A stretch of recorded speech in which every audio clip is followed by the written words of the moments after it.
right, good Monday morning. Storm Track 12 meteorologist Lesto with you here, getting you an update as far as what we're tracking. The latest advisory coming out at 11 o'clock with Debby, now downgraded to a tropical storm.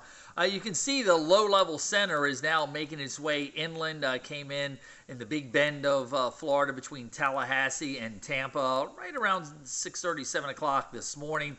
And as you would normally expect, it's working across inland areas here, so it would start to lose a little bit of its strength and intensity, and as a result, it is now down to a tropical storm. Again, movement off to that northeasterly direction, and still looking at maximum sustained winds around 70 miles per hour for us here. As we continue to track this, it'll continue to move off to the northeasterly direction, and that's what we're going to be watching with this here over the next day and a half to maybe 2 days. And that's where things start to come a little tricky as far as the potential of where this system goes, and more importantly, its potential impact on us here in Eastern Carolina. Again, we're fairly solid with that storm track as we head on in through tomorrow. It's as we get into Wednesday and Thursday, that's where things come a little tricky for us here. And really, when you get tropical systems, they're just kind of a cork in the stream, and you got to figure out which is dictating that stream there. So that's why we're kind of a little bit, again, up in the air as far as where this thing ultimately will track, and more importantly, the timing of that and any threats and dangers for us here in Eastern North Carolina. We're already starting to see some of that moisture coming in on the periphery of this system as we continue to track these showers working their way across the area. You'll notice this surge of warm, humid air inbound in towards the area here.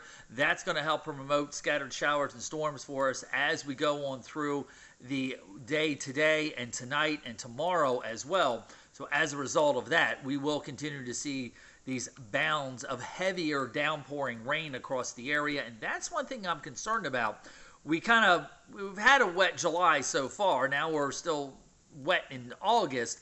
We've already seen record rainfall in New Bern yesterday. It was 1.64 inches of rainfall. Some spots saw over 2 inches of rainfall in about a half hour to 45-minute period. So as we go through today, as we go through tomorrow, even Wednesday, we're going to load the ground up in some locations that by the time we hit Thursday and Friday, when I think the bulk of this action is going to be coming our way, that potentially could be coming with some flash flooding issues for us here. And then we'll have to worry about potentially river flooding issues going into next week. So let's kind of break it down here for you. Again, you'll notice that going from a hurricane that made landfall as a Category 1 down to a tropical storm, it's still continuing to see that feed of moisture on the east side of it, pulling that tropical moisture out of the Bahamas into us here in Eastern North Carolina. And as a result of that, we are going to be seeing the potential of the heavier downpouring rains periodically today, tomorrow, and Wednesday. More rain today than we saw yesterday, more showers and storms around tomorrow than we're going to be seeing today. And then we continue to watch this system move northbound. Now again, things become a little iffy as we head on into the middle part of the week. There's an upper level ridge sitting out here off towards our west across the Central Plains in the western United States. That's going to dictate along with a high pressure ridge sitting out towards Bermuda, where ultimately this storm is going to go. This forecast model kind of gets it back out over the ocean somewhere around South Georgia, or North Georgia, South Carolina, Savannah, Hilton Head area, somewhere in that neighborhood. And this is the question: how much time does it spend out over that water? Does it immediately start to interact with that front? Does it tuck back inland as some of our forecast models are showing? This is where things become unclear as we get into Wednesday, and especially Thursday, Friday, and even Saturday, that some of the forecast models duck this back down to the Gulf of Mexico near Louisiana.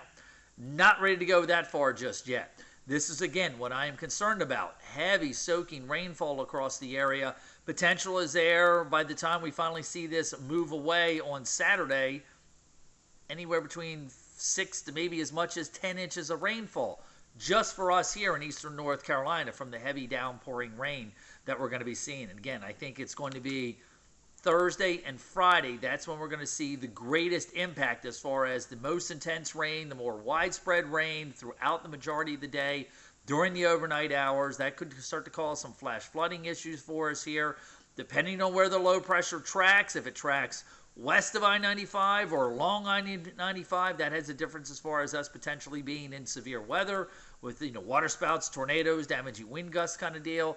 So I'm solid up through tomorrow. It's as we get into Wednesday and Thursday and Friday, the ultimate end game with this system.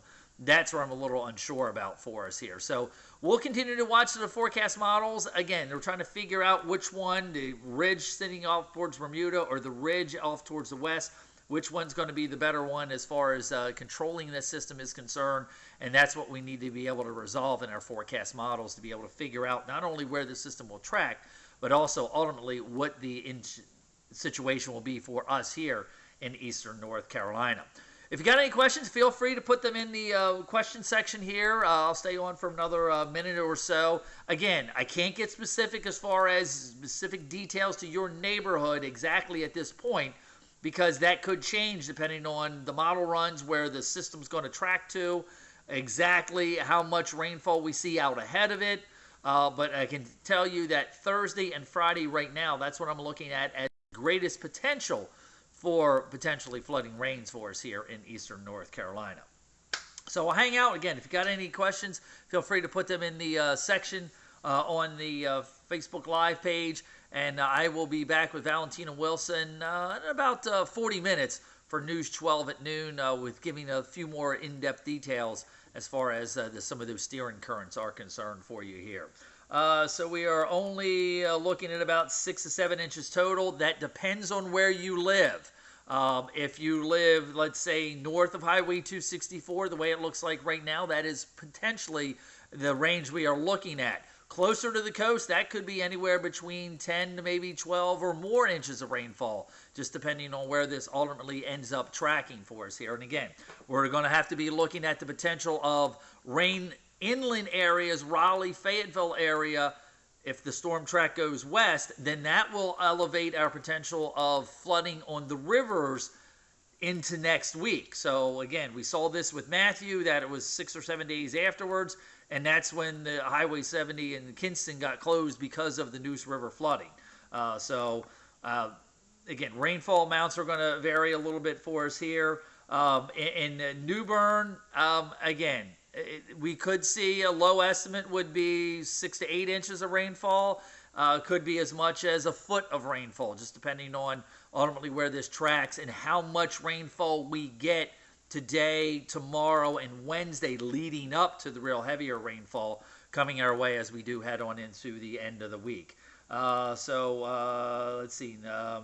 She's seen as much as 10 to 15 inches of rainfall. I'm not saying that is out of the question.